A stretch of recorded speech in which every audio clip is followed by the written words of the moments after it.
Good afternoon स्टूडेंटों। हम पढ़ चुके थे जो आपकी चल रही थी, इलेक्ट्रोकेमिस्ट्री फर्स्ट चल रही थी। इलेक्ट्रोकेमिस्ट्री फर्स्ट में हम पढ़ चुके हैं अभिगमनांकों के निर्धारण की विधि कि किस प्रकार से अभिगमनांकों का निर्धारण करते हैं। तो इसमें हमने टार्फ विधि पढ़ चुके हैं जो कि अभिगमनांकों के निर्धारण की एक विधि थी। इसका प्रायोगिक सत्यापन अपन नेक्स्ट क्लास में पढ़ चुके हैं। अब इसके बाद पढ़ते हैं हम जो अभिगमनांकों के निर्धारण की सेकंड विधि आती है चल सीमा विधि, जो कि टार्फ विधि की अपेक्षा अधिक यथार्थ परिणाम देती है। इसका जो परिणाम होते हैं वो कैसे होते हैं? अधिक यथार्थ परिणाम होते हैं, अर्थात टार्फ विधि इसकी अपेक्षा कम उपयोगी होती है और चल सीमा विधि अधिक यथार्थ परिणाम देने वाली विधि होती है, क्योंकि इसमें सीधे आयनों की गति के द्वारा अभिगमनांक का निर्धारण किया जा सकता है। हम पढ़े थे कि टार्फ विधि में हम सीधे ही आयनों की गति के द्वारा अभिगमनांकों का निर्धारण नहीं कर सकते, लेकिन जो चल सीमा विधि होती है उसमें आयनों की गति के द्वारा अभिगमनांकों का निर्धारण किया जा सकता है। जो चल सीमा विधि होती है यह इस सिद्धांत पर कार्य करती है। इसमें एक क्या होता है? इसमें एक मुख्य विद्युत अपघट्य होता है।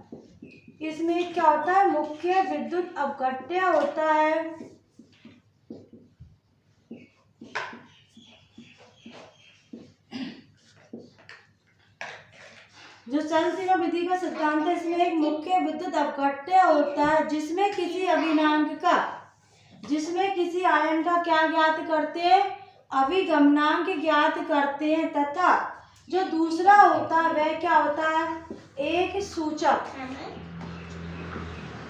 सूचक विद्युत अपघट्य होता है।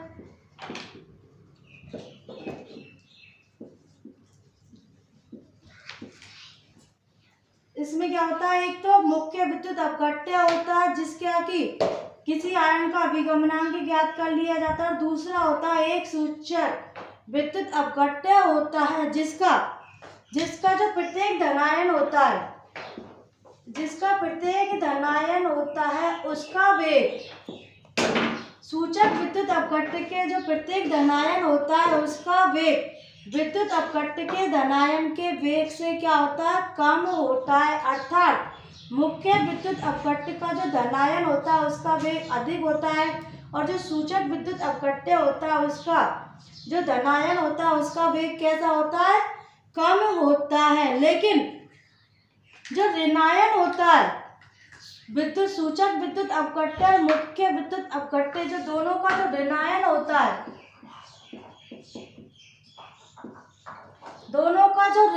होता है वो क्या होता है? एक समान होता है। जैसे HCl हमारे पास कोई विद्युत अपघट्य है, तो हमें इसका अभिगमनांक ज्ञात करना है। तो जो H+ होगा इसका अभिगमनांक, HCl क्या है? मुख्य विद्युत अपघट्य है, तो इसका जो H+ का अभिगमनांक होगा वो सूचक विद्युत अपघट्य के अभिगमनांक की अपेक्षा क्या होगा? अधिक होगा। H+ का अभिगमनांक क्या होगा? अधिक होगा। तो ये इस सिद्धांत पर कार्य करती है। दो प्रकार के इसमें वो होते हैं सॉल्यूशन, एक होगा मुख्य विद्युत अपघट्य, दूसरा होता है सूचक विद्युत अपघट्य। तो इसकी गति के आधार पर हम क्या करते हैं? अभिगमनांकों का निर्धारण करते हैं। तो अब ये आता है इसका उपकरण कैसा होता है? जो चल सीमा विधि होती है उसका उपकरण इस प्रकार का होता है। इसमें क्या होता है? ए भी एक ऊर्ध्वाधर क्या होती है? ए भी एक ऊर्ध्वाधर छड़ होती है जो कि एक विद्युत अपघटनी सेल होता है। इसमें दो क्या होते हैं? एक कैथोड सिरा होता है, एक एनोड सिरा होता है। कैथोड सिरे की ओर प्लेटिनम की परत पाई जाती है, और जो एनोड सिरा होता है उसकी ओर किसकी परत पाई जाती है? कैडमियम की परत पाई जाती है। जो होता है अपने पास दो होते हैं, एक क्या होता है विद्युत अपघटनी सेल होता है, इसमें एक क्या होता है ऊर्ध्वाधर स्तंभ या नलिका के रूप में कार्य करती है, जिसमें एक कैडमियम एनोड के रूप में कार्य करती है, प्लेटिनम कैथोड के रूप में कार्य करती है। जो V वाला सिरा होता है उसमें CdCl2 का सॉल्यूशन भरा होता है, और जो A वाला सिरा होता है उसमें HCl का सॉल्यूशन भरा होता है। अभी हमने इसके सिद्धांत में पढ़ा था कि जो इनका नेगेटिव पार्ट होता है वो क्या होता है समान होता है। तो देखो इसमें Cl भी क्या है, Cl और Cl दोनों में क्या है समान, तो इसमें क्या होता है समान होते हैं। इसमें क्या लगी होती है एक प्रतिरोध लगा होता है, ये क्या होता है प्रतिरोध होता है, प्रतिरोध।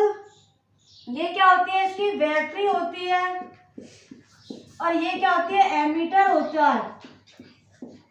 तो इस उपकरण में, इस पूरे उपकरण में कैलोमीटर, प्रतिरोध, बैटरी और एमीटर श्रेणी क्रम में जुड़े होते हैं। तो जब हम इन्हें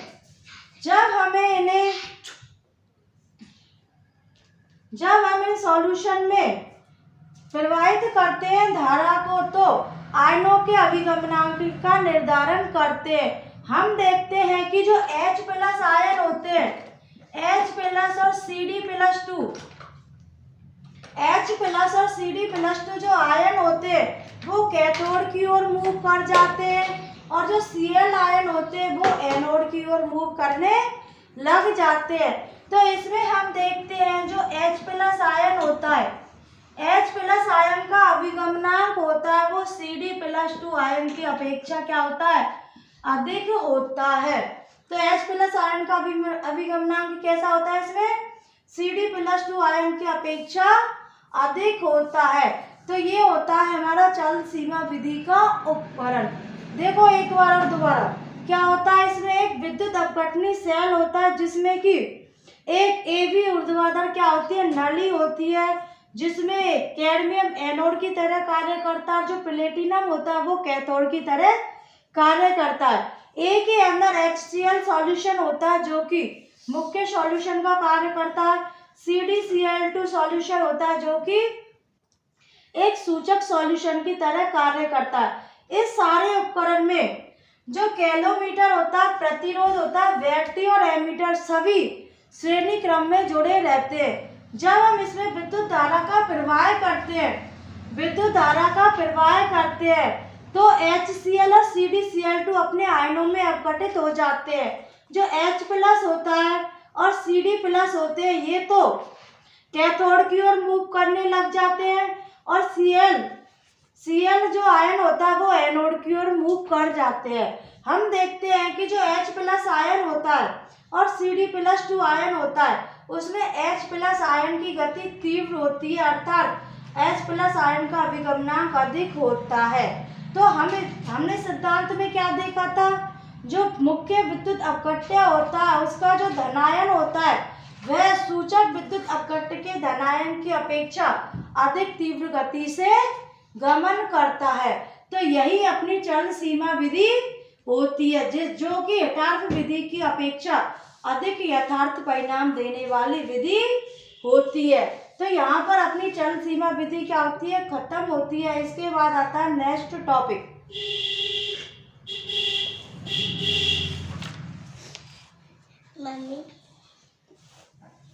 इसके बाद नेक्स्ट टॉपिक आता है अभिगमनांकों को प्रभावित करने वाले कारक, कि ऐसे कौन कौन से कारक है जो कि अभिगमनांकों को क्या करते हैं प्रभावित करते हैं।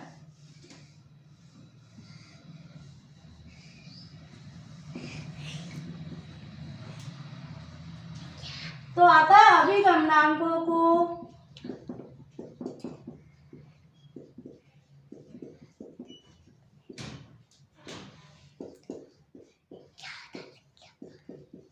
प्रभावित करने वाले कारक।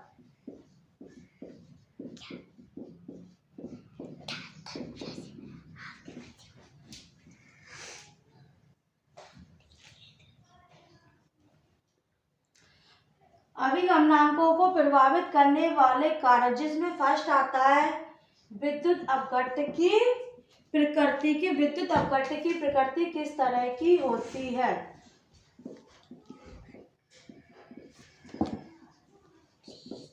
कौन सा आता है फर्स्ट? विद्युत अपघट्ट की प्रकृति। तो अभिगमनांक किस प्रकार से विद्युत अपघट्ट की प्रकृति से प्रभावित होते हैं? तो जो किसी भी आयन का अभिगमनांक होता है वो निश्चित नहीं होता है, क्योंकि किसी भी जो आयन होता है उसका अभिगमनांक कैसा नहीं होता, निश्चित नहीं होता है, क्योंकि वह उसके साथ जो अन्य आयन उपस्थित होते हैं अर्थात सह आयनों की गति पर भी निर्भर करता है। सह आयनों की गति पर भी विद्युत अपघट्ट की प्रकृति निर्भर करती है। तो विद्युत अपघट्ट की प्रकृति में किसी भी आयन का अभिगमनांक निश्चित नहीं होता, क्योंकि वह सह आयनों की गति के ऊपर निर्भर करता है। हम जानते हैं कि Nc बराबर U/U+V या Na बराबर V/U+V। तो यह उस आयन की गति व उसके साथ जो आयन होता है उस आयन की गति से भी प्रभावित होता है। तो विद्युत अपघट्ट की प्रकृति होती है वह अभिगमनांकों को प्रभावित करती है, जैसे NaCl, CdCl2। इसमें जो Cl आयन होता है NaCl में उसकी गति अलग होगी और CdCl2 आयन में Cl आयन की गति अलग होगी। तो किसी भी आयन का जो अभिगमनांक होता है वह उसके साथ जो आयन उपस्थित होता है उस आयन की गति पर भी निर्भर करता है। तो ये होता है विद्युत अपघट्ट की प्रकृति किस प्रकार से अभिगमनांक को प्रभावित करती है।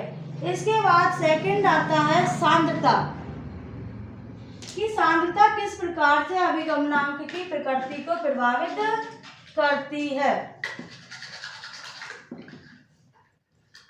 सेकंड आता है सांद्रता। फर्स्ट क्या था? विद्युत अपघट्ट की प्रकृति।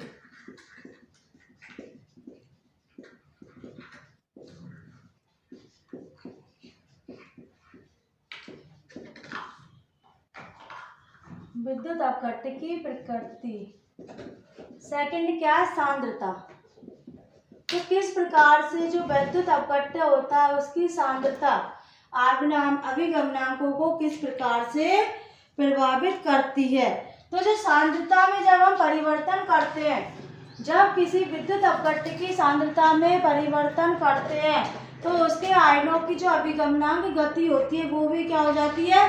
परिवर्तित हो जाती है, क्योंकि सांद्रता वह जो अभिगमनांक होता है, सांद्रता और अभिगमनांक में संबंध पाया जाता है। सांद्रता व अभिगमनांक में एक संबंध पाया जाता है, जिसके कारण सांद्रता व अभिगमनांक में एक संबंध पाया जाता है जिसके कारण जो विद्युत अपघट्ट होता है उसकी जो सांद्रता होती है वह अभिगमनांकों को निम्न प्रकार से प्रभावित करती है। हम जानते हैं कि जो संबंध होता है नीटा बराबर नीटा A माइनस A√C। यहाँ जो A0 नीटा बराबर N0 माइनस A√C। यहाँ N और N0 क्या है? सांद्रता C पर जो अभिगमनांक है वो क्या है? N, और जो प्रारंभिक सांद्रता पर जो अभिगमनांक है वो क्या है? N0। तो इस प्रकार से ये क्या होती है? सांद्रता भी अभिगमनांकों को प्रभावित करने वाला कारक होता है। तीसरा आता है जल योजन क्षमता। आयनों की जो जल योजन होता है, तीसरा प्रभावित करने वाला कारक होता है आयनों का जल योजन। किस प्रकार से आयनों का जल योजन अभिगमनांकों की गति को प्रभावित करता है? तो हम जानते हैं कि जिन आयनों की जल योजन क्षमता जितनी अधिक होती है, जिन आयनों की जल योजन क्षमता जितनी अधिक होती है उतना ही उन आयनों का अभिगमनांक कैसा होता है, कम होता है।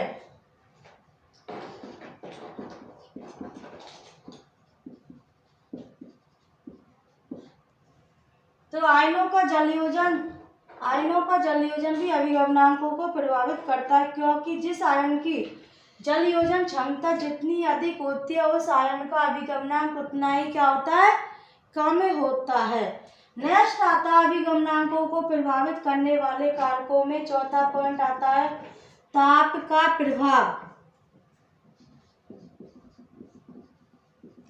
कौन सा आता है, ताप का प्रभाव। तो किस प्रकार से ताप अभिगमनांकों की गति को प्रभावित करता है। तो हम जानते हैं कि ताप बढ़ाने पर अभिगमनांकों का गमन क्या होता है, ताप बढ़ाने पर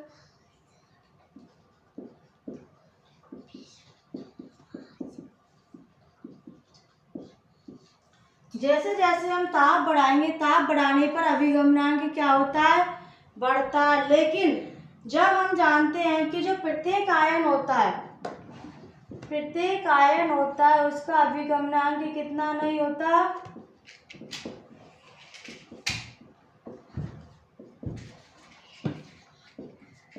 प्रत्येक आयन का अभिगमनांक 0.5 से क्या होता है, कम नहीं होता। जैसे हम ताप बढ़ाते हैं तो ताप बढ़ाने पर अभिगमनांक क्या होता है, प्रभावित होता है। हम जानते हैं कि प्रत्येक आयन का अभिगमनांक 0.5 के लगभग क्या होता है, बराबर होता है। तो जिन आयनों का अभिगमनांक 0.5 के क्या होता है, बराबर होता है, लेकिन जिन आयनों का अभिगमनांक 0.5 से क्या होता है, कम होता है, 0.5 से कम जिन आयनों का अभिगमनांक होता है, ताप बढ़ाने पर उन आयनों का अभिगमनांक क्या हो जाता है, बढ़ जाता है।